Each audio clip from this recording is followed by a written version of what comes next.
আমাদের দেশে এখন একটা বিতর্কিত প্রতীক বাংলাদেশে আছে, দাঁড়িপাল্লা, জানেননি? আমার কথা কয় না, জানেননি? এটা কার দল? কথা কয় না কেন? এটা জামাতের দল। ইসলাম বলবেন না, ইসলাম বলবেন না, যা শুধু জামাত বলবেন, কারণ তাদের মধ্যে ইসলামের ন্যূনতম গান নাই। কথা বলেন না কেন? তাদের মধ্যে ন্যূনতম ইসলামের গান নাই। মদ, জুয়া, জিনা, ব্যভিচারের চাইতে ভয়ঙ্কর অবস্থা হলো এখন বর্তমানে। আজকে দেখি ফেনী সোনাগাজীতে মহিলারা তালিম করাচ্ছে, খেয়াল করে। এখন আমার তাৎক্ষণিক মনে হয়েছে মহিলারা তালিম করাচ্ছে। আপনাদের এই দৌলতপুরে যেন এই দল যেন আসতে না পারে, খেয়াল করবেন। কেন জানেন? একটা নারী যখন যার সীমানা ছেড়ে অন্য সীমানায় যাবে, তিনটা পুরুষের যে কোনো একটা পুরুষ তার সাথে থাকতে হবে। হয় তার স্বামী, না হয় তার বাবা, না হয় তার উপযুক্ত সন্তান। কথা বুঝতে পারছেন?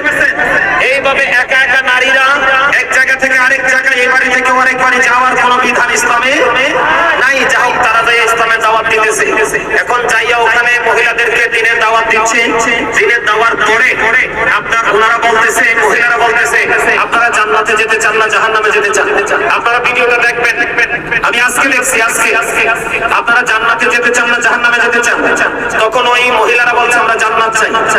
তখন ওই মহিলাদেরকে কোরআন শরীফ সামনে দিয়ে শপথ করাচ্ছে যে আপনারা যদি জান্নাতে যেতে চান তাহলে আপনারা দাঁড়িপাল্লায় ভোট দিবেন।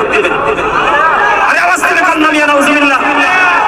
আপনি রাজনীতি করবেন, করেন, জামাত করেন, বিএনপি করেন, আওয়ামী লীগ করেন, জাতীয় পার্টি করেন, যার যে দল ভালো লাগে আপনি করেন, কিন্তু মানুষের ঈমান, আপনাদের ইসলাম নিয়ে খেলার অধিকার তো আপনাকে কেউ দেয় নাই। কথা বলেন না? আমার কথায় আপনার কি রাগ হয়েছে? এই কথা কি তাদের কাছে কি জান্নাতের টিকিট আল্লাহ দিয়ে দিছে? কথা বলেন, দিয়ে দিছে? সিরাজগঞ্জে দেখলাম এক ভদ্রলোক বলতেছে, এও জামাতের লোক, এমপি পদপ্রার্থী, সম্ভবত মুরব্বী, আমি বুঝি না এদের কি হয়েছে। এরা বলতেছে যে আপনি যদি দাঁড়িপাল্লাকে সাপোর্ট না করেন তাহলে আপনার ওয়াজ শোনার কোনো অধিকার নাই, আপনি মাহফিলে আসবেন। কি অদ্ভুত আচরণ! এগুলো বিশ্বাস করলে ইমান থাকবে? কয়েকদিন আগে ফেনীতে মারামারি হয়েছে। এক ভদ্রলোক বলতেছে ও জামাতে, ওই ভদ্রলোক বলতেছে মসজিদে যদি কি করা না যায়, মসজিদে যদি রাজনীতির আওয়াজ করা না যায়, মসজিদে আযান চলবে না, কোরআন তেলাওয়াত চলবে না। নাউজুবিল্লাহ বলে। সম্মানিত উপস্থিতি, আমি গতকালকের ওয়াজে মসজিদ নিয়ে আলোচনা করেছি। আল্লাহ রাসূল বলেছেন এক ব্যক্তি লাল ওট হারিয়ে ফেলেছে। কি? এক ব্যক্তি লাল ওট হারিয়ে ফেলেছে।